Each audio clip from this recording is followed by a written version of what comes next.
Hello, everybody. Good evening. On behalf of the Center for the Study of Europe, I'd like to welcome everyone to this exciting event called Poetry and Politics, a reading and conversation with Don Paterson and Dan Chiasson. My name is Joe Rezick. I'm an assistant professor of English at Boston University. The Center for the Study of Europe is a new interdisciplinary institution at BU, one that encourages cultural and intellectual exchange between Europe and the United States through an undergraduate curriculum, cultural exchanges, and conferences, events, and colloquia like this one. Tonight epitomizes this mission, a conversation between two poets and critics, one Scottish, Don Paterson, and one American, Dan Chiasson. I am particularly excited myself about this evening because my own research focuses on the intertwined literary histories of Scotland and America in the 18th and 19th centuries. I'm looking forward to seeing how this relationship might be taking place in the present. I'll briefly introduce Dan Chiasson, who then will in turn introduce Don Paterson. The conversation will be moderated by Dan Chiasson, who received his PhD from Harvard in 2002 and has published 3 books of poetry: The Afterlife of Objects in 2002, Natural History in 2005, and Where's the Moon, There's the Moon in 2009. His writing has been honored by a fellowship from the Guggenheim Foundation, and he is currently a poetry critic or associate editor at The New Yorker, the New York Times Book Review, the New York Review of Books, and the Paris Review. He normally teaches poetry and writing workshops at Wellesley College, but BU has been lucky this year to welcome him as a visiting professor in the creative writing program. Before the conversations begin, I'd like to thank the individuals and departments who have made this event possible, including the Center for the Study of Europe with its executive director, Vivian Schmidt, the Boston University Center for the Humanities, the Department of English, and the literary journal, AGNI.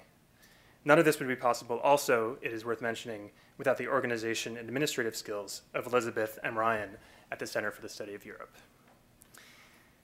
It's worth noting, finally, that a conversation between our two guests began in print in 2010, when Chiasson reviewed Paterson's book, Rain, for The New Yorker. In that review, Chiasson described Paterson as, quote, a poet of surface gorgeousness who is nevertheless right at home in the dark. Let's see how that conversation continues. Thank you. Dan.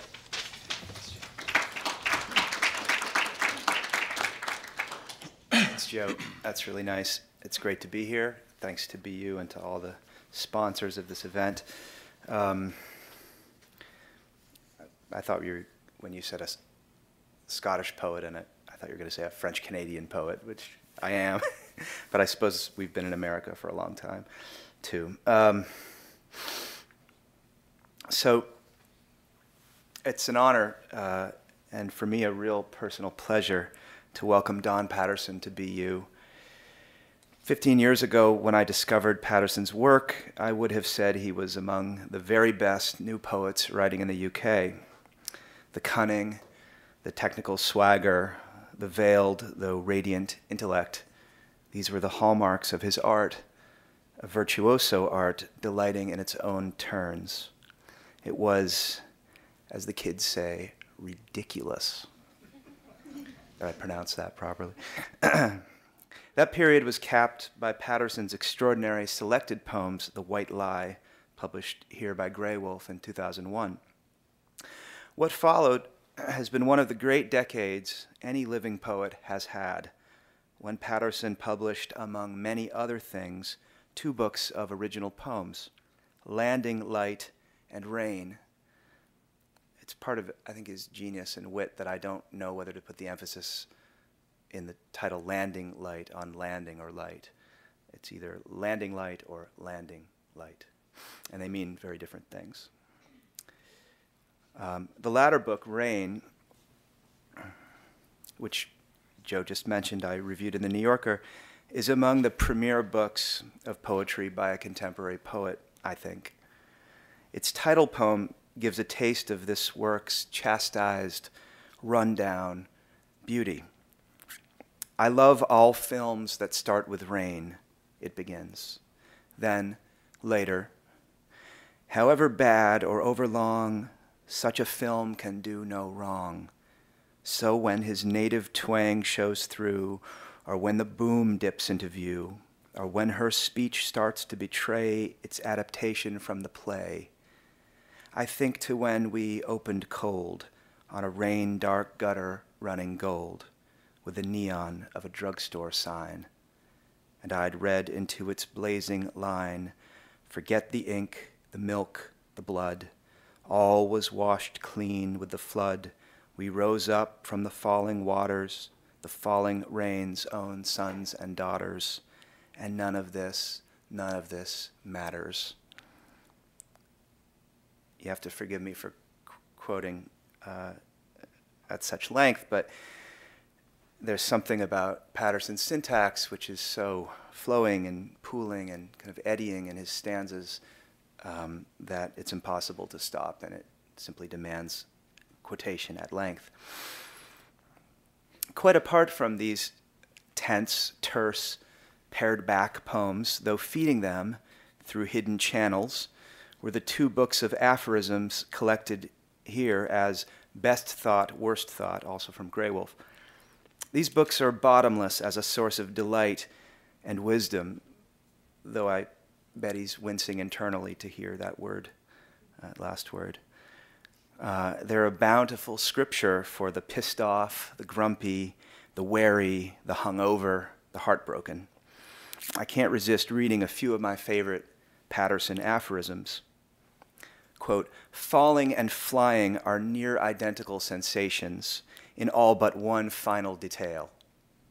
We should remember this when we see those men and women seemingly in love with their own decline. Whenever he saw someone reading a Bible, he would spoil it for them by whispering, "He dies in the end, you know."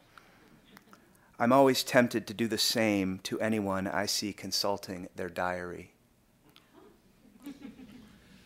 All that moves is a ghost. And finally, the aphorism is a brief waste of time. The poem is a complete waste of time. The novel is a monumental waste of time. That last one suggests what's so paradoxical and moving about Paterson's art, its principled resistance even to its own claims, its way of planing its own rhetoric down to fit the square.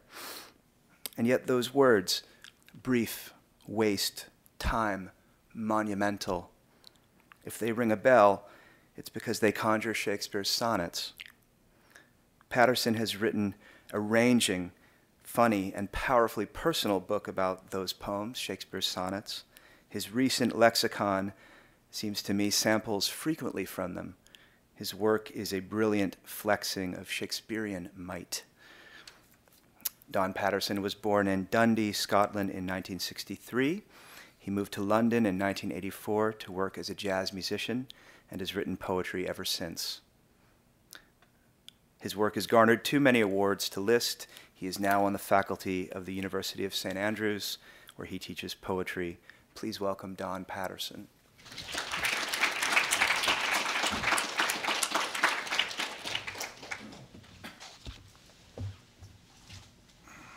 Thank you, Don, for that extraordinary introduction. I hoped it would never end, I confess. Came close.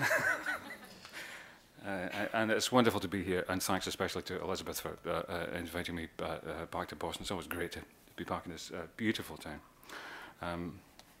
Whatever my wife says about it, she's from Manhattan. So, but as long as you know you have a staunch defender in Dundee, that's it's great to be here. I'll read for about 20 minutes. It may seem like 25, but it will be 20. I will not look at this all the time. I'm not checking my text messages. I'm trying to figure out how to use this damn thing as a clock. I'll try reading this thing, probably foolishly, because I only wrote it yesterday. And I wrote it at the airport, and I never write at the airport. I never write at all, to be honest with you, but least of all at the airport. The airport, because I don't find the mixture of, in my case, gin and Xanax particularly conducive to it has some weird effect on my cortex of informational disinhibition, you know. So it's not a good spot for the creative writing. However, I'm a terrible flyer. I'm so frightened. In terms of fear, I'm next to the guy who doesn't get on the plane, you know, but I just managed to get on the plane and no more.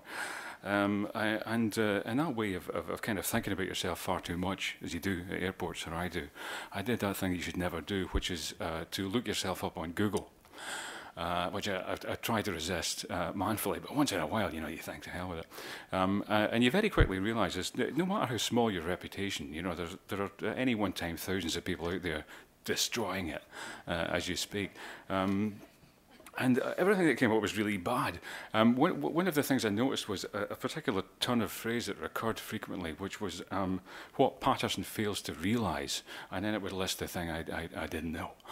And I started to make a little list of these yesterday, you know, so it's not quite a poem yet, and it will get better. I apologise for reading something half finished, but it was a distressing experience, and this is therapeutic for me. I think I'll call the poem My Incomprehension. I know what incomprehension means, it ain't that, but it's but they'll think I don't know. Anyway, an ego surf. What Paterson fails to realise is that his ideal reader died 50 years ago. What Paterson fails to realise is that there is a vast difference between the mere rehearsal of these tactics and their effective deployment.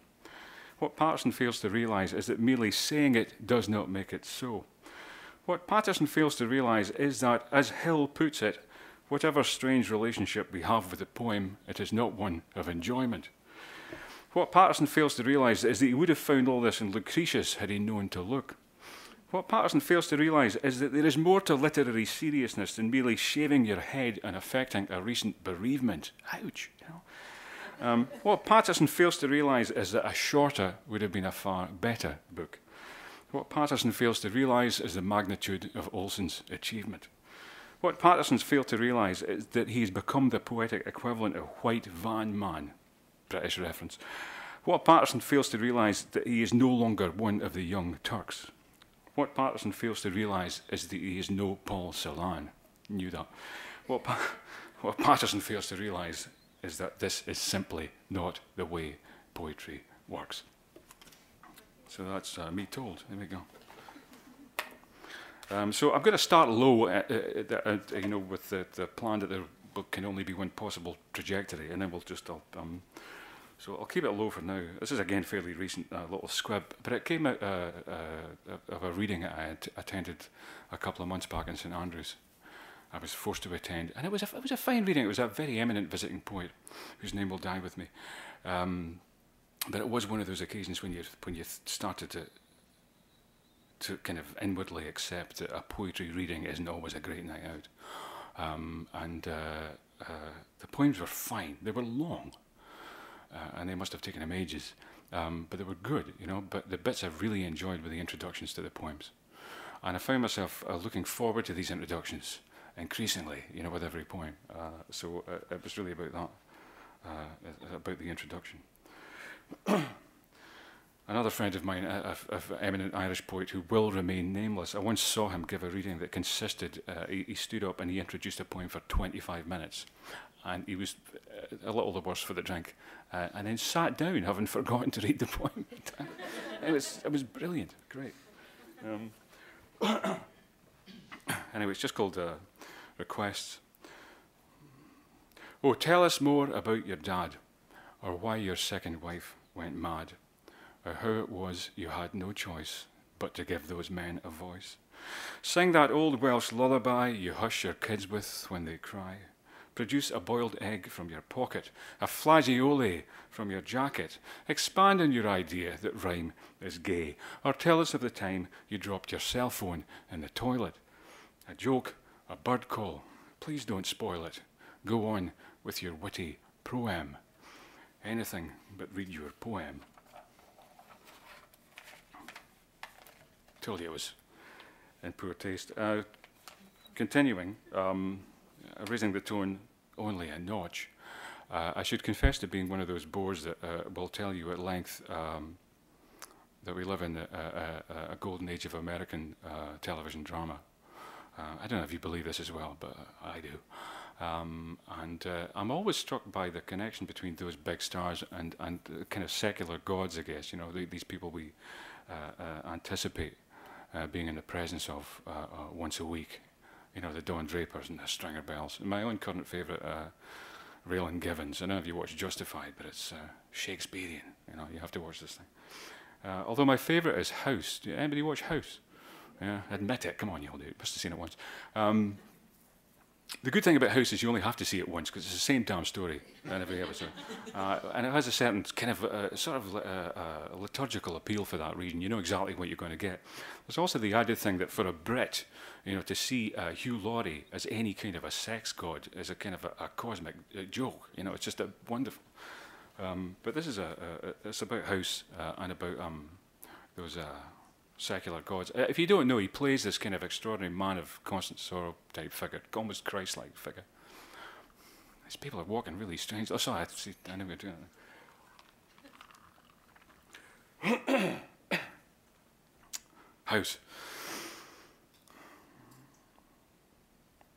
Better all in all, the God we know, broken, drunk, in agony, at bay, yet undistracted from the mystery of our own suffering. And if they show its last to blunder wild-eyed through the screen with "Stop the chemo, he just needs to fart," or gently intimate it might be smart to swap your Tolstoy for a magazine. We too have known that 3 o'clock abyss between the differential and the kiss, where a man must face the smaller man within, or remember where he stashed the Vicodin. Oh, let that 1,000-yard and 1-inch stare see through us too, for we don't have a prayer.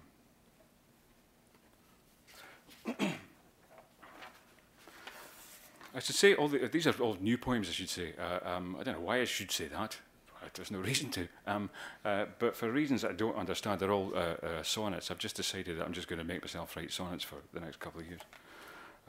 Not because I love the sonnet form, because on a good day I can rise to indifference. I feel quite annoyed with it, but they seem to happen to me a lot. So I'll read a few more of these and a couple of recent things. I have no idea what this poem is about. It's called 7 Questions About the Journey. Why are we leaving in such unreadiness? Your name was last. Is it too late to call? Is there still time to confess? The moment's past. If the weather is stormy, should we go nonetheless? None forecast. Where are our dogs and our horses? Can you guess? Slain, shot, gassed. How will we know when we reach our new address? Heed the blast. How do we look in our fine new leaving dress? Alone, aghast. Where are we going so light and riderless? Nowhere, fast. This next big poem is about it's a middle-aged concern of which I'm having more of these days, and specifically I now take siestas because I read somewhere it was good for your heart to do that. Siesta is an aggrandizement. I fall asleep in the afternoon is what happens. And it's not, and it's supposed to be good for my heart. But what always happens is my heart destroys it for me, and it's just like, and I wake up, and I don't know if this happens to you, and I hate people that say that. Is it just me? But I wake up in a state of advanced kind of existential freak out 10 minutes later with my heart very loud in my ears, having had the sense of somehow being cosmically misfiled, you know, in the wrong planet entirely. I mean, waking up suddenly as a kind of rather overweight, bald monkey with gravity problems, you know, and wondering how the hell I got here. So it's really about that. It's just called Here. I must quit sleeping in the afternoon. I do it for my heart, but all too soon my heart has called it off. It does not love me. If it down tools, there'd soon be nothing of me. Its hammer beat says you are, not I am. It prints me off here like a telegram. What do I say? How can the lonely word know who has sent it out or who has heard? Long years since I came round in her womb, enough myself to know I was not home, my dear sea up in arms at the wrong shore, and her loud heart like a landlord at the door. Where are we now? What misdemeanor sealed my transfer? Mother, why so far afield?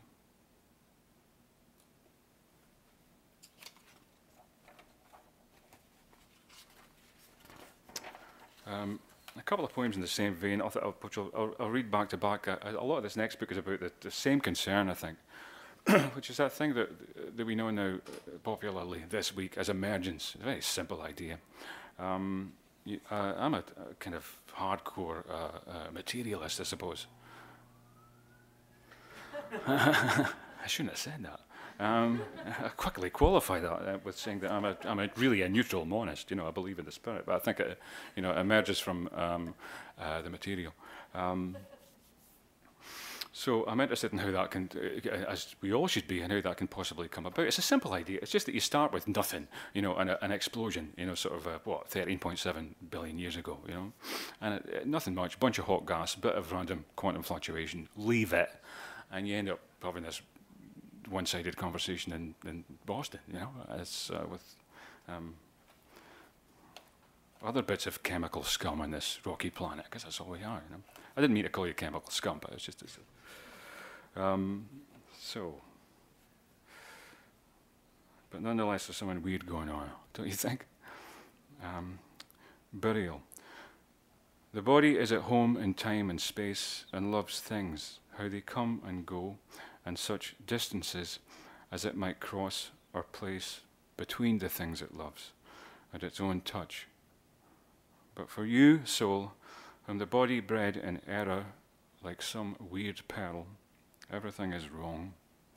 Space is stone and time a breakneck terror, where you hold to nothing but your own small song.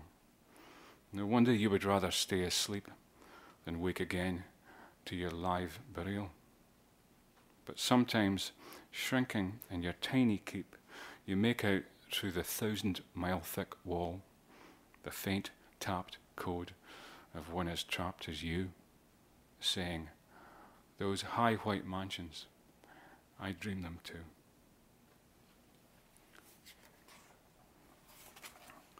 The air. What is this dark and silent caravan, that being nowhere neither comes nor goes, that being never has no hour or span, of which we can say only that it flows? How was it that this empty data stream, this cache of dead light, could so lose its way, it wandered back to feed on its own dream? How did that dream grow to the waking day? What is that sound that fades up from the hiss like a glass some random downdraft had set ringing, now full of its only note, its lonely call, drawing on its song to keep it singing? When will the air stop breathing? Will it all come to nothing if nothing came to this?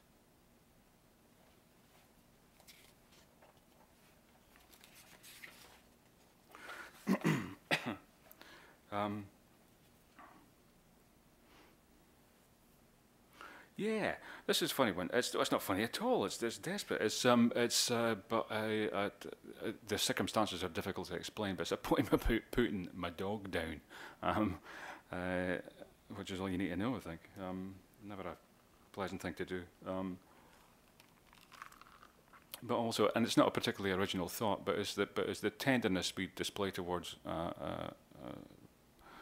our animals is something that we don't often display towards each other, particularly in this regard, I think.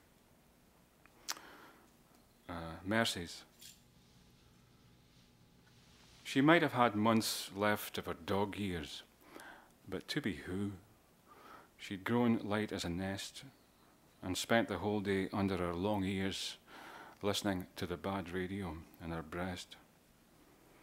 On the steel bench, knowing what was taking shape, she tried and tried to stand, as if to sign that she was still of use and should escape our selection.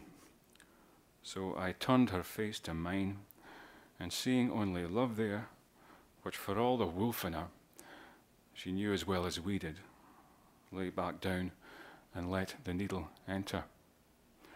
And love was surely what her eyes conceded, as her stare turned hard, and one bright aerial quit, making its report back to the centre.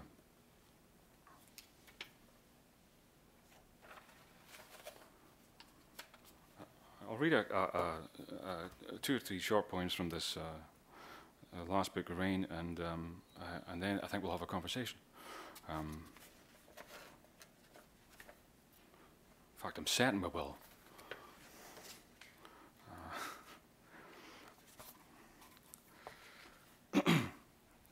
Again, it's a poem called Two Trees, a poem I didn't understand necessarily when I wrote it. I didn't understand it at all, and I had to have the poem explained to me subsequently, but it's kind of obvious to me now that it was a kind of an elegy for a man called Michael Donaghy, a very fine American poet, Irish-American poet, grew up in the Bronx, who came to Britain and was very popular and well known over there, and was my dearest friend. Died far too young, 9 years ago.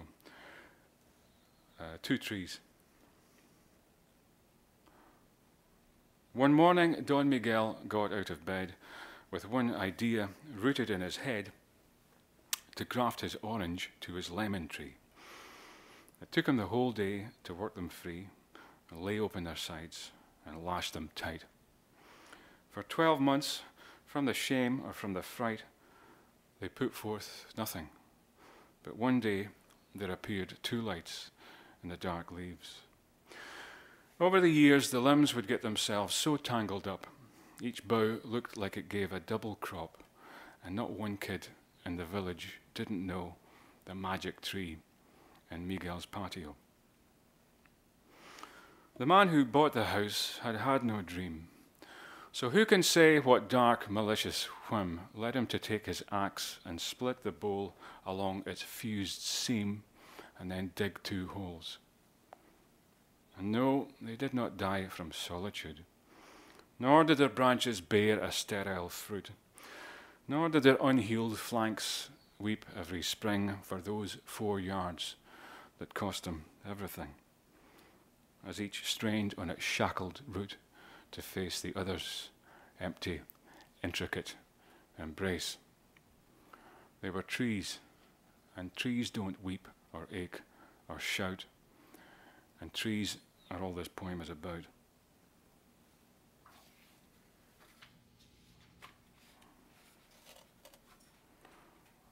I'll read 2 short poems.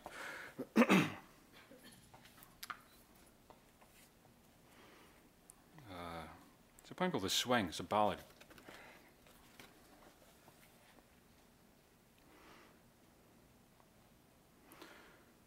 The swing was picked up for the boys, for the here and here to stay, and only she knew why it was I dug so solemnly.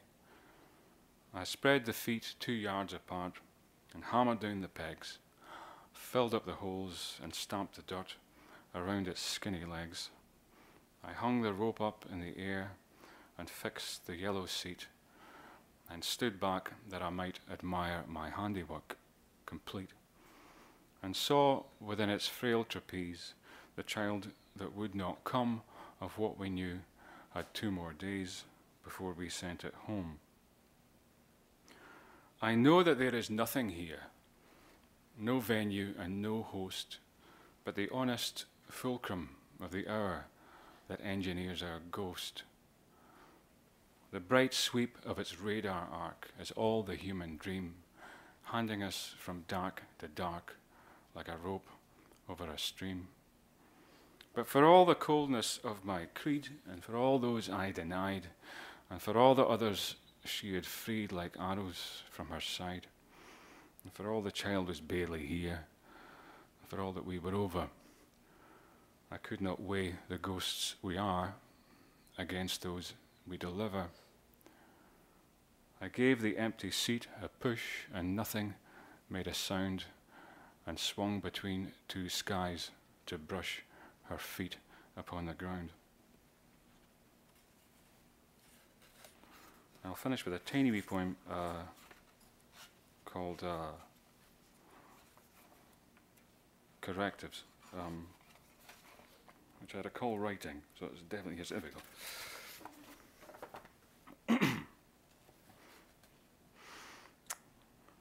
Correctives.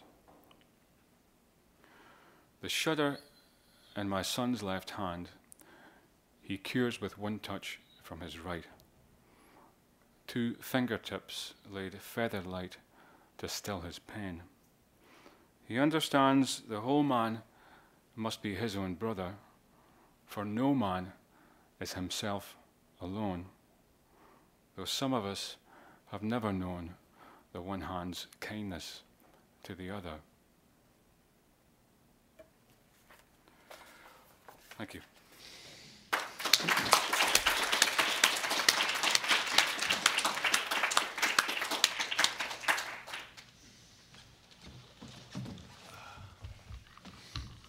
Are these on? They're on. That was astounding, Don. Thank you. So Don and I corresponded a little before this to kind of synchronize our watches. It's allowable, no big deal. We've corresponded. We've never met before, but we've corresponded a few times. Once I was back from some time in France, and I was sort of burdened by many affectations, one of which was drinking pastis, and I wrote to Don while drinking pastis, and he made me swear the stuff off. He said it was good for a day of pig farming in the Languedoc, but nothing more. And I never touched the stuff again. I immediately warmed to you on that occasion because it sounded like you were my kind of guy, which you were drinking the last thing in the cupboard, you know. So that's right. No, unfortunately, I'd stocked up on the pastis. It would be the last thing in your cupboard. But, anyway, it was, of all the things he's taught me, that was maybe the most valuable. But he sent me a newish poem, a sonnet, which I was just blown back by, and I wondered if you have it, you would read it. It's called "The Big Listener." I have it too. Oh, Want it? I got it. Okay. Yeah, just a little bit of background. We were a bunch of us were commissioned by our beloved laureate. I don't know if you have a poet called Caroline Duffy, wonderful Scottish poet, and she was putting together an anthology, and we were all given a particular year. And she gave me 1997, and I wrote back to her and I said, I can't think of a damn thing that happened in 1997 at all. Can I get 96? Because my dog died that year. You know, I could do a dead dog poem, which I did anyway. And she said, no, 96 is gone. It's 97 or nothing, Paterson. So I racked my brain. It turned out it was just an act of suppression, because I could remember what happened in 97, which was we voted in Tony Blair to power in the UK, having very little alternative. I bow to no man in my loathing of that individual. Let me be clear. My reasons are fairly straightforward. But the poem's called "The Big Listener," because I always think if Tony was Stalin, that would be his Stalinist name, you know, the Big Listener, because he thinks of himself as a kind of listening kind of guy, you know. His audience comes at a price, unfortunately. I should say the kind of mise en scène of this thing is certainly in Britain, this is enough to trigger the thought of this is enough to trigger the gag reflex, but it takes place in the Blair's bedroom. Okay.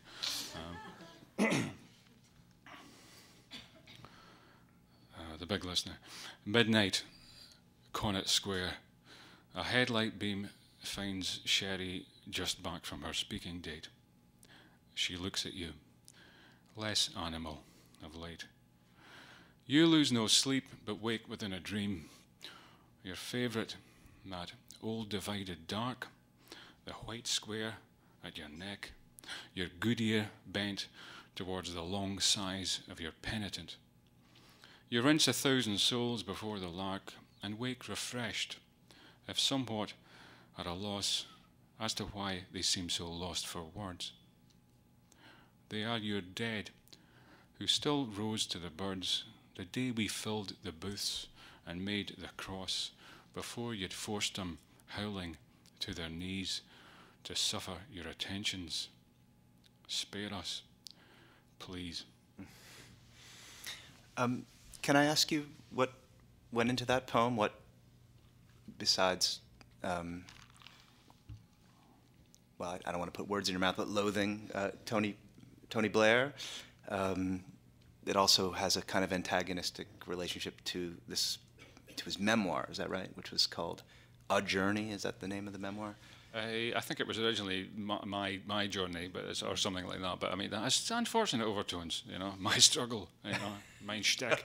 Yeah, I think it was changed wisely. The name was changed. I think so. Yeah, and there's a particular passage when Sherry looks at him in that poem and says, "Less animal of late." There's a passage where he discusses slating his desire on Sherry in an animal fashion.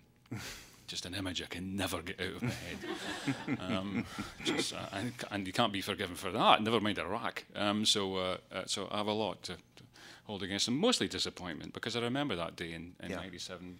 We were walking the streets, I was down in London, and everyone was so happy, and we had such high hopes, and we were just lied to. And I figured it's not the sort of poem that you would write about somebody you were always against. It's a spurned, betrayed tone. He converted to Catholicism, did he? He did. Yeah. Which is fine. That's grand. I mean, most of my best friends have some religious belief, although I have none. But it's. But he does believe himself to be the font of liberal wisdom. Yes. When you are writing these sonnets, what's in your head? What music is in your head? Shakespeare, I would imagine. Is there anything you can put your finger on that's working in your ear? Not really. I mean, there used to be, but I mean, I think the good thing about writing lots of sonnets, and I haven't thought about them a lot, is they become an empty form after a while. So it's just, you don't really notice the form anymore. It's pretty much like if you played jazz, if you're working off, that's what I used to do and still do occasionally. If you're working off a set of changes as a jazz musician, you don't think about the changes because you've learnt them well enough to ignore them and take the corners and just play what you hear. The sonnet works pretty much the same way. I guess the same as like a fugue for a classical musician. Yeah. You don't really think about the form. Do you write them rapidly? Or no, really slowly, with tweezers over a period of years. So you're working on them over a period of years with tweezers. It's not as though they're welling up and then suddenly they come very quickly. No. The first draft comes quickly, but I think a lot of people that work in form have this experience, which is that you get a first draft really quickly that at least has the DNA of the final thing there, and that's what you're then working towards. So you get 5-6 lines for nothing, and you think, hey, this is going to be easy, and then you stop. And then you have to make them up. Is it already a sonnet in the first draft? These days it is, because foolishly I've set myself this kind of project, but you can often tell. It's been done before with excellent results. I think you can tell quite early what a poem wants to be when it grows up. Never wants to be a sestina, interestingly, but it's sestinas. Do you think of the sonnet as having a particular subject matter or territory attached to it? I mean, it strikes me that there have not been that many political sonnets. Milton's poem about the late massacre at Piedmont, Lowell wrote a lot of political sonnets, but it seems, I don't know, just a sort of cursory scan of my brain, it doesn't turn up a ton of political sonnets. Yeah, I think it's too short for polemic. It's too short for long argument, or anything with much in the way of nuance. And I mean, I think you can't. It's an argumentative form, absolutely. Mm-hmm. But I think you're working towards a nice, balanced kind of cool quadratic equation rather than anything longer. And maybe that's a subject that's not particularly suited for that kind of odd lyric form. But no reason why not. It's an empty form, so I don't even believe that. I think you can turn them towards anything where you can identify that motif. But they just echo a particular form of human thought, which is this, that, so, this. That's all a sonnet does, really.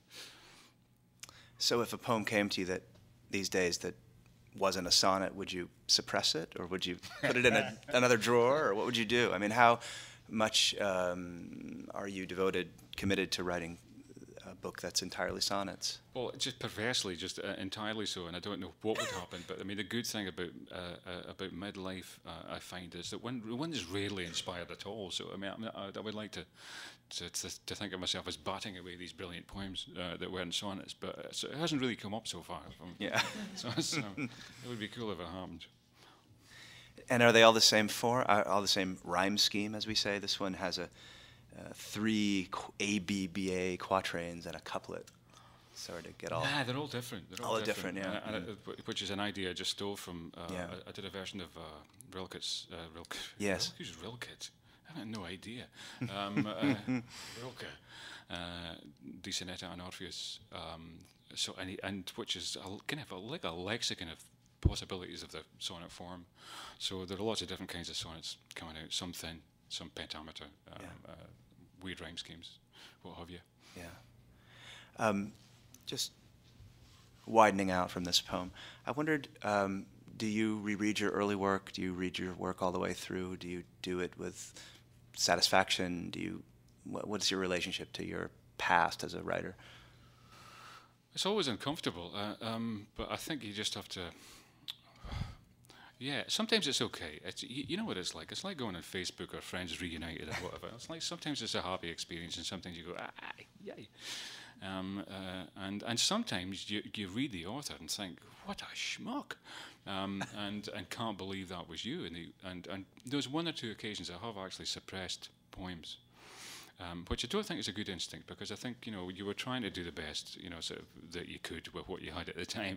So, and I think it's... You mean in later editions you've suppressed? Yeah, I've taken out sort of poems that I thought were ridiculous and stupid, but I should have left them, I guess, because I've never really respected that when other people do it. I mean, there's the marvelous Irish poet Derek Mahon. Derek is notorious for revising his own work, not always well. Sorry, Dag. You should just take it away from him and tell him you can't play with it anymore, because I think you have to be true to what you felt at the time. You can't go back into poems again when they're cold and remake them in that way. So one resists the urge. There's almost no good example of doing so. Auden, Lowell, Marianne Moore, they all screwed up their work after the fact. Yeah, I mean, Yeats maybe, actually, but other than that, that's about the only exception that's true. Yeah. So, just let me ask you a couple of questions about politics and the responsibility you may or may not feel to politics when you're writing poems. First of all, do you feel any responsibility to any given subject matter at any given time? Do you feel I am experiencing X and Y, therefore I must write about it? Do you feel the pressure of life events, or would you say that writing a poem is completely intuitive and like a bolt of lightning? Those are very far apart alternatives, perhaps something in the middle. Yes, right. Yeah, it's a good question. I think the only thing is, for me, is that self-consciousness is the death of art. So basically, you don't make yourself write anything. But, on the other hand, you can put yourself in the line of fire for some things, you don't force yourself to write about them, but I think it's probably your responsibility to react to your entire environment, part of which is political, inevitably, and take stock of that too. And I think if you're open to that, then you'll feel moved to write stuff about it. I'm worried when it becomes a self-conscious project, because one sees this in political poetry all the time. It suffers especially badly from that kind of self-consciousness, hideously so, actually. I was thinking actually of an example. Because I was talking to someone about this, and it was people often use it as an excuse to get a poem that they haven't won for themselves. You know, sort of a cursory interrogation of the etymology of a job title. You know, it's like you have to make things. You have to make them up. You can't just steal them, either from yourself or from anyone else. But very often the political, I think, people think that affords them material, subject matter. Well, it doesn't, you know. You still got to make it up.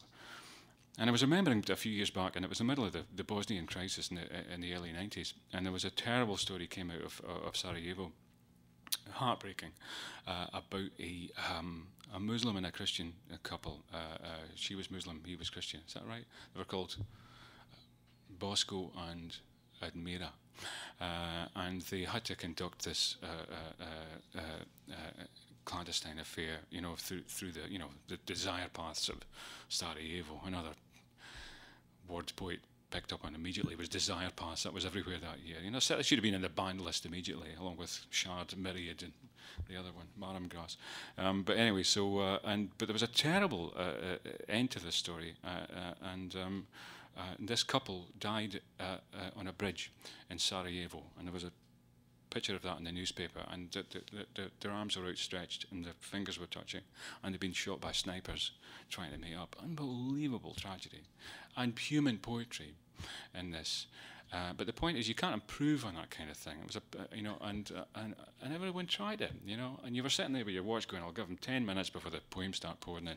And sure enough, a week later, my inbox, the papers were full of these lousy poems about Bosco and Admira. I thought it was incredibly stupid thing and presumptuous thing to do, to think that you could add any more poetry to that situation that already adhered. You know, and I think that's the big danger of political poetry, is that your chances are that you're saying something that's superfluous. There's no point in you trying to provoke feelings of which people are already in high possession from the mere encounter with the documentary facts. You know, if that moves them, you're not going to improve on that. You know, so that's what I mean about it's a difficult area if you're going to come in and make stuff up. Your approaches have to be oblique and original.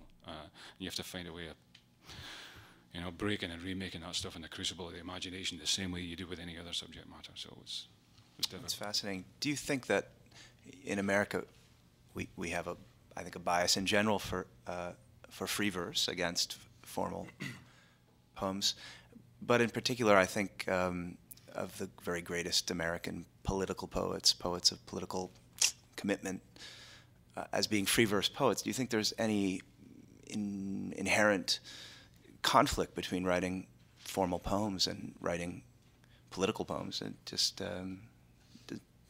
no, none at all. I mean, I think they're empty forms, they're unembodied abstractions, and you can put anything in them that you want. And I think one gets very upset, especially when they see the field here sometimes. And I know it's largely gone away, but this idea that the new formalists over there, you know, sort of our old Republicans and wear bow ties, and then we have these other guys over here, you know, the language poets are all, you know, it's absolutely absurd, you know, and meaningless opposition. I do think there are certain forms that towards which people may be temperamentally inclined, you know, if there are of a radical or politicized turn of mind, and maybe there might be some real connections. But otherwise, I don't think you can look at a form, you know, and say that it has a political allegiance. I mean, I think it's ridiculous. But it does come up a lot. People think it's, you know, because something is formally conservative, that means it's politically conservative. It's absolutely absurd. Or I think we associate a certain kind of impassioned state or raggedness with free verse, when there's no reason why passion wouldn't issue in form, particularly if you're describing, as you describe form, which is a kind of empty, a blank, you know, just a frame to be filled in. Yeah, well, it's difficult because, I mean, we do take that as evidence of spontaneity, and inspiration has given spontaneity a really bad name. It's just like it's or an undeservedly good one. That's what I mean. Because the inspired part, yeah, but the most spontaneous composition, as we know, is the rubbish that's in the front of your head that you have to clear it away first. So you don't ascribe to the idea of first thought, best thought. I know I'm exactly the opposite. In my case, right. It's always the worst, easily. Yeah. It's the bit that everyone else knows as well. What does American poetry look like to you from your vantage point? Who are your favorites and who are your most despised and present company? It looks great. It looks great. I mean, it's just, and I think it's as much as one doesn't want to concede the point. I don't think there's any doubt that in the last 50 years, or the last 70 years, it's actually longer than that. The great poetry has been coming out of America and not the UK. We've had some high points, but I mean, when I think of my favourites, I can't get past Bishop. Can't get past O'Hara's a wonderful poet. I mean, they're so various. Wilbur is a wonderful poet. Merrill was an amazing poet. So many great poets, and if I were to name, I could maybe get, I could name 20 in a heartbeat, and I would only put forward 3 or 4 from the UK as being in the same bracket. So the truth is, you won that one, I think. So. Does Frost matter to you? He matters so much I forgot to mention him. It's just I think of Frost as being a kind of global presence like Rilke, really, and therefore sort of transnational in a way, really. I don't think of him as being anybody's. He's too great. It's ironic because he was regarded as the sort of quintessence of a regional poet by people who didn't like him in his life. I didn't know. I mean, I knew that he was from reading your work that he's very valuable inspiration for you.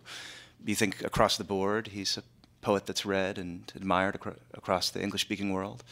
I think so. I think increasingly so as well.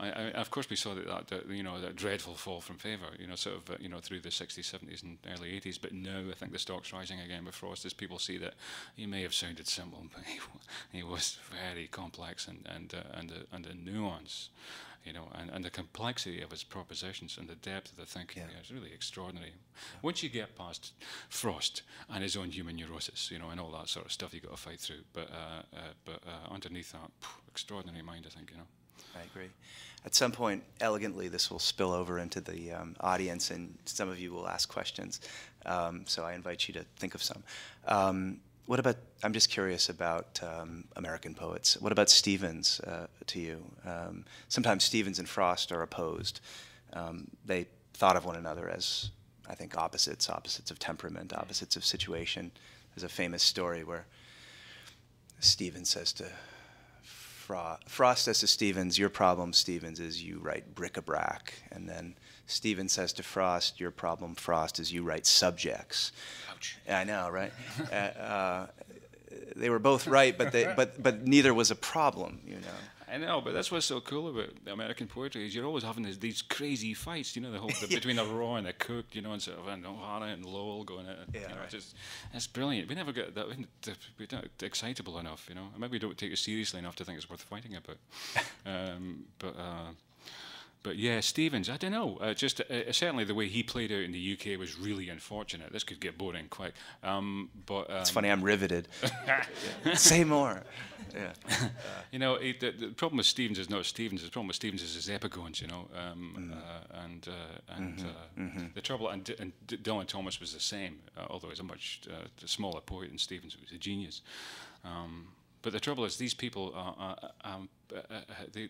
people imitate the things that are most easy to imitate, and Stevens and Dylan Thomas, which is their affectation. So Stevens sponsors a kind of empty avant-gardism, a sort of indeterminacy for its own sake, or is that beautifully put? I mean, it's just there was a whole movement called the apocalyptics, right? Which was a low point in British verse in the 1940s. The apocalyptics wrote apocalyptic poetry, and it was very much from a kind of late misreading of harmonium, and this kind of affected, ridiculous, sort of fake, surreal rubbish, for which Thomas and Stevens were entirely to blame, and we lost 10 years of poetry. In fact, we had some great poets who wrote in that style and later had to disavow it. A Scottish poet called Norman MacKay, very decent poet, who wrote 2 books in the Stevens/Thomas style that he just pulped, bought every copy and set fire to them. It was a terrible time for poetry. Brings up the most sort of the preeminent American poet of the last 50 years here, which is John Ashbery, and I wondered what you think of him. Well, you know, I Don't mince words. I started off with problems with Ashbery, but Yeah. I was young and stupid and I hadn't read widely enough. And now that I can see Ashbery as part of a longer tradition, and also having read the language poets and all these guys, now one. I mean, after that, after sitting down reading, I'm not going to name names. I'm too nice a guy. You know who I mean. But one, Remember, this will end up on YouTube. These are immortal. I'm very immortal. much cognizant of that. Okay. Good. But after that experience, one re-embraces Ashbery as a brother in the English lyric tradition, frankly, which I believe he is. And actually, younger poets have helped make a lot of sense of Ashbery for me. I'm thinking of people like Timothy Donnelly here, you know, Yeah, he's good. and what he's taken from Ashbery and how he's moved that into something I can understand better. And he's provided a way for me to go back to Ashbery and see what I was missing because of my own blind spots. So it's kind of interesting the way that the next generation can often make sense of the previous one if you're outside it all. It's it's so hard to write a good poem, whatever the mode, you know. And it seems to me that often what what young poets pick up is the mode without any sort of gift or talent, and the mode writes itself, so that you have the Ashbery offspring and the Stephen's offspring. But a great poet is a great poet, whatever the mode. Yeah. I think. Are there questions from the crowd for Don? I'm sorry? We should go to the microphone? Oh, if you have a question, go and stand at the microphone. If you wouldn't mind, I guess you could stand at the microphone. We could probably hear, but... Sure, although I've got a You do. fairly thick voice. You do. You do. Yeah. I want to ask an American question, if I can, and it's about Thomas Hardy. I guess it's because of the recording. Yeah, sorry. Sure. And it has to do with incomprehension, not knowing, which occurs just repeatedly in your poems, together with an irony that's also a self-irony and a commitment to formal verse. So all that feels like Hardy to me, but that may be more me than you. But anyway, that's my comment. Oh, that would be wonderful to think so. It may be, but I think Hardy, again, is one of those things that I guess in the UK one takes in with your mother's milk, you know. It's he's so much a strong current in the tradition. But mainly we kind of read Hardy through those very conservative sort of movement poets who kind of mediated him. I mean, like Larkin, I think is kind of unthinkable without Hardy. So we read him through the lens of Larkin very often, which is the way I did, I know. He's not nearly as widely read, unfortunately, as he should be, Hardy. And I think, again, it's amazing how late in the day reputations can be rehabilitated. And I think, for example, it's great now to see Hardy being talked about as a great formal experimenter, which of course he was, you know. It's just this extraordinary way that he had of almost devising a new form for every subject that he wrote about. I think it's only just now being appreciated. But as you see, the temperamental thing, the questioning thing, the incomprehension, you know, I think that kind of tone is quite pervasive in UK poetry, and I think you're probably right to identify Hardy as one of the sources. And weirdly, it reaches its apotheosis in someone like Paul Muldoon. It would be interesting to ask Paul if to what extent that had been, derived from Hardy. In fact, I'll do that. So I appreciate you coming over here to speak with us. Thank you. Besides Google, which seems to find you incomprehensible, what are the things that get under your skin today out of the political, social, economic sphere? You know, is it the bankers? Is it rescuing Greece? Is it I don't know? Is it creationism? What is it that causes you to want to write that next poem that comes out in 14 lines but is piquant?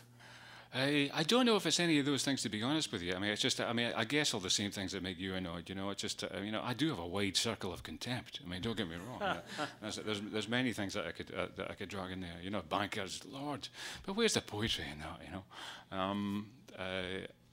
I guess there's somebody writing about that stuff. I think the thing is, again, is your strong feelings aren't sufficient. You know, poems are made of words. You know, and unless you got a couple of words to rub together, you got nothing.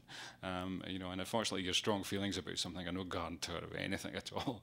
You know, so it doesn't matter how up in arms I might be about, you know, the economic situation at the moment, or Greece, or our own political situation in Scotland is very interesting at the moment as well. That's changing constantly. None of these, unfortunately, necessarily provide any inspiration, you know, which does and probably should remain mysterious, you know. So that's a lousy answer, but it was an honest one. Thank you. But lots of things get me upset, but let's not get started right now. So we'll be here all night. Yes. I know Emily Dickinson is not a particularly political poet, unless you consider a Whig in post-Whig America political. But have you formed any impressions of her poetry? Of Dickinson? Yes. Impressions, both certainly. I mean, it's someone I've been reading for years, and yeah, someone I've tried to imitate slavishly as a younger poet. I mean, I know Dickinson really well. I don't know how you could not. I don't know how you could avoid it, or why you would want to. I think she defines what the exercise should be, which is you have the sense in every poem of our own questing towards something that she doesn't fully understand. And I've always taken it as a kind of touchstone. You know, you mustn't know what you're going to write. You mustn't sit down with an idea that it's going to be about X, that you're going to arrive to such and such a conclusion. You sit down with a hunch, with an itch. You don't know where it's going to go, but you know you're going to use the poetic form itself as a way of leading you towards that weird synthesis of two things that you think will fit together, but you just don't know how. And you have the sense of Dickinson doing that in every single poem somehow, which is just extraordinary, you know. And for her, it's about self-delighting. It's all about surprising herself. And as we know, and as Frost said, you know, unless you do that, you don't surprise anyone else. So she always reminds me of what it's about. When I forget what poetry's supposed to do or be about, then I'll read Dickinson. You know, always, yeah. I wonder about Robert Lowell. I hate to turn this into just a throwing names at you sort of event, but Robert Lowell's reputation could not have been higher, you know, 30, 40 years ago in the United States, and now he's, I think, really sadly barely read, and when he is, he's not well liked. What do you feel about Lowell? In the UK, it's a matter of total incomprehension that you allowed Lowell's reputation to sink this low. Yeah. We've had two big books come out, you know, which I think you've had over here as well, which are the letters and the collected poems. But like when we learn, I mean, recently, again, because of really lousy stewardship of the estate, is that libelous? Maybe I'll have to cut that. He was out of print, I believe. Yes. Which just is staggering. You would allow a poet of that stature, you know, so central to your culture, you know, to fall out of print. It's just absolutely breathtaking. But even the anthology pieces that were never out of print, are when students encounter them, they have a very hard time. You know, when my students at Wellesley encounter them, they have a hard time seeing why they're special. It's a mystery to me. I don't know why, and I feel that I never teach Lowell very well. Students don't want to hear that much about aristocrats from Boston and their problems, and I haven't figured out a way to package his. I think he's profound. Well, I think that's exactly the point, but I mean, I think that's the hard thing to teach, and it comes down to that thing again, which is you have to get past the subject matter because it's not really important. Right. Because in poetry, subject matter is pretext, you know, and unfortunately, in Lowell's case, the subject matter is sometimes, you know, which is, you know, Brahmin Boston is a difficult pretext to get past. But I think once you push through that and teach people that this is not what the poem is about at all, it doesn't really matter. You know, all that stuff is just is surface noise. He said deep and. a mentor of mine, I won't name her, but a great lover of Lowell and a great writer on Lowell at Harvard.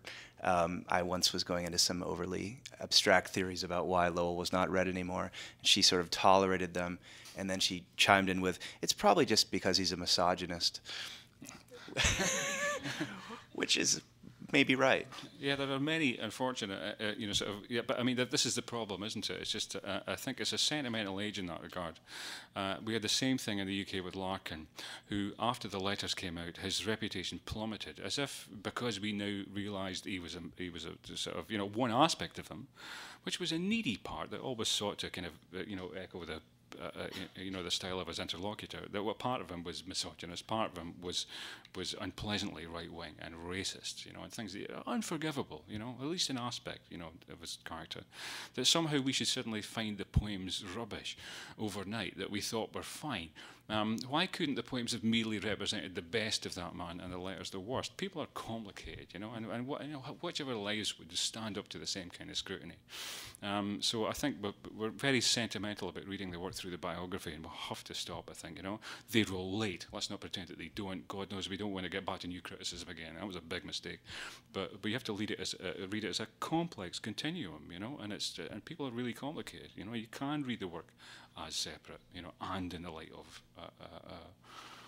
the biography. You just don't simplify. Sorry. And so on. Back to you and your work. I am thinking about the difference between reading and hearing, and felt that there was a quiet power in the way that you came across, part with your reading, partly because of the chatting in between, which was self-effacing or somehow so different.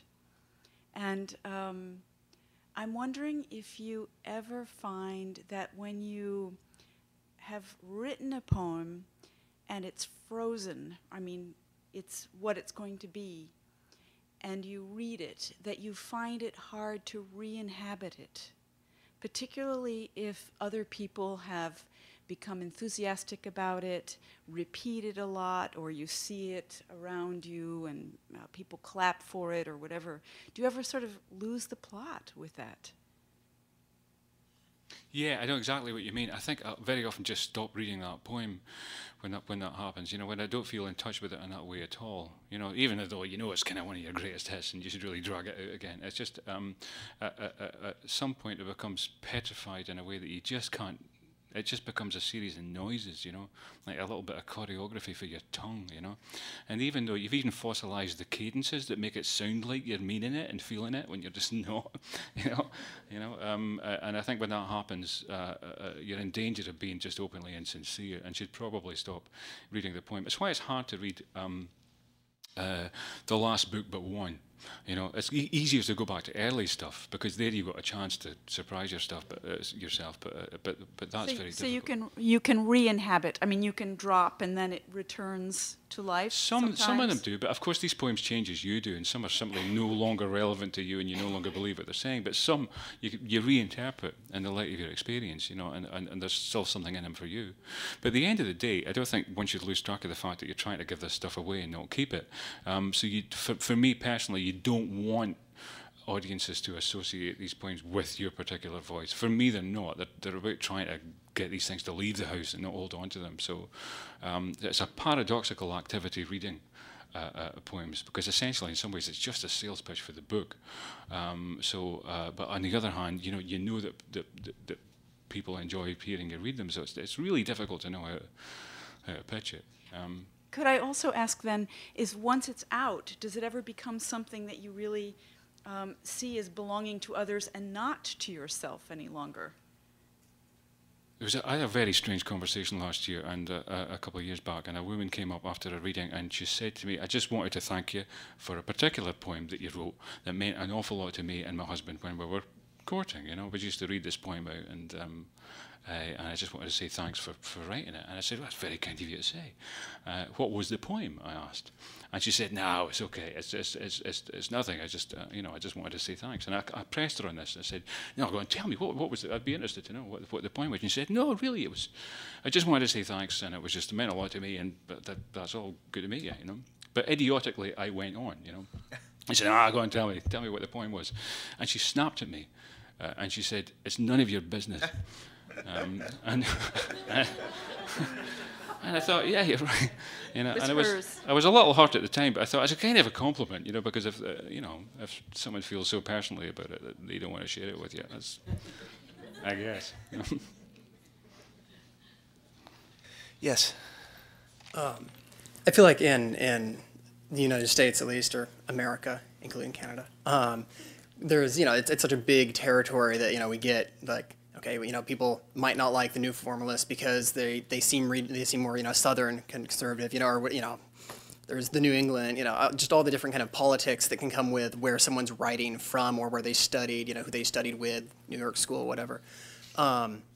As kind of the cheap term globalization is, you know, being thrown around more and more and more every decade, do you feel like there are politically, socially, in poetry, in global poetry, kind of still national flavors? You know, do you feel like you are writing at all in a Scottish, you know, or greater, you know, British style or tone or anything, or, you know, that could be pointed to other countries for? That's a really good question. I do think of these things as very often extra literary concerns that are made literary concerns, and I think that's really unfortunate. I mean, we're in the fortunate position of looking at the US through the wrong end of the telescope in a way, and you know, even though I know there are regional tensions and variations and stuff like that, we don't notice them, you know. So we read East and West, and we read, you know, sort of free and formal, and it's just all part of the wonderful tapestry of, you know, your poetry.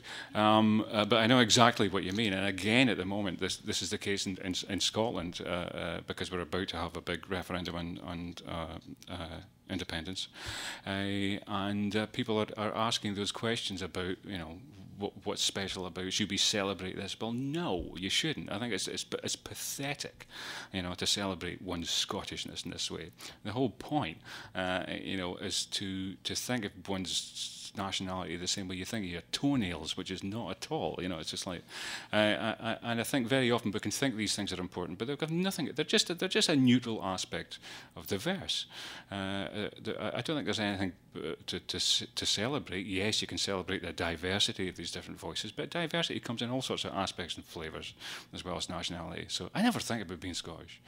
But the thing is, especially when you travel, people identify that as the most salient thing to them. So they go, tell us about your kilt, you know. I don't, you know, see the kilt. And for me, it's the least interesting thing, you know, is the Scottishness, and to someone else it's going to be the most. So the trick is, again, not to allow yourself to get self-conscious about it, you know. But that was the reason I moved back to Scotland, because I was down in England for a long time, and I was literally sick of hearing my own accent, which I could feel myself hamming up, you know, for the benefit of the English. And I thought, I don't want to do, you know.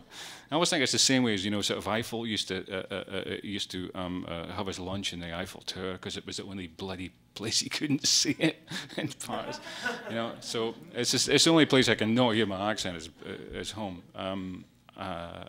So, yeah, Ciaran said that a writer's nation is their language, and I believe that, and we all write in English. It's the same damn language, same nation. We should think about adjourning, but anybody else have a question? I have one more, actually. I wondered if you could say... Oh, okay, go. This lady? Oh. So we can do two more questions, and I won't ask mine. It was kind of dumb anyway. Oh, jeez. Go ahead. You were just talking about your lack of feeling of Scottishness, and this is another name to throw out there, but you guys were also speaking earlier about passion in poetry in terms of politics. And so another name to throw out is Yeats. And, you know, who certainly embraced his Irishness, and, I mean, more than. So I just wanted, and also inform. That's the other piece. Yeah, it's just, and he was doing so at a time where inevitably, you know, sort of one's passions would have been aroused by you know, sort of political circumstances, in the same way that Burns was. And Burns is an example of, you know, someone who did that as well. But the thing to admire in both Yeats, but especially in Burns, is the way he regarded the political as just another aspect, sort of man and woman that should be celebrated. You know, so they have a political life, they have a sexual life, they have a love life, they have an intellectual life, and he sung them all simultaneously. He didn't just hive them off into different genres, you know, and they have a comedic life and they have a tragic life, you know. It was the same poem for him. And Yeats on his day was exactly the same. And I think that's the way to approach the political, is just, you know, as another strand, but not as a genre, you know. There was a question over here. I just have a brief question over here. Go ahead. What do you think of the claim that you cannot have ethnic violence without poetry? You can't, without poetry. Yes. I don't know. Ethnic violence? Yes. Could you explain? Sorry. So you need poetry in order to convince perpetrators of ethnic violence that they're able to do what they should do. I think that's a really good point, and I think and I think what we always have to appreciate is that rhetoric is neutral, and you know, and these charismatic individuals can turn that poetic rhetoric, you know, for you know, to good or evil, you know, and wherever you find that kind of violence, you often find a brilliant rhetorician using it for evil.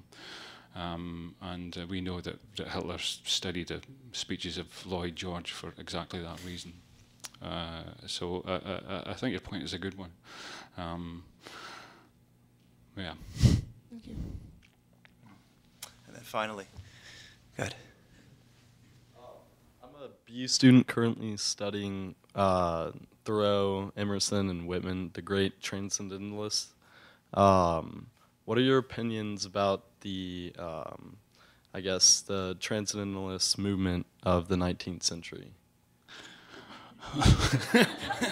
This is usually when I wake up screaming, you know, with, you know, and at this point I look down and I don't have any trousers. I think they're great. Yeah, Emerson, yeah. I think a little misread Emerson, especially in his remarks on poetry, were rather misinterpreted. And, you know, in the way that Whitman spun off those, I think was misreading. But I think that's probably something I can expand on in the bar. I can get boring on this very quickly. Are you reading Emerson's poems? Yeah, we're doing kind of the I love Thoreau, so. Yeah, he's great. Yeah. I have nothing but enthusiasm. That's a terrible answer. I'm sorry.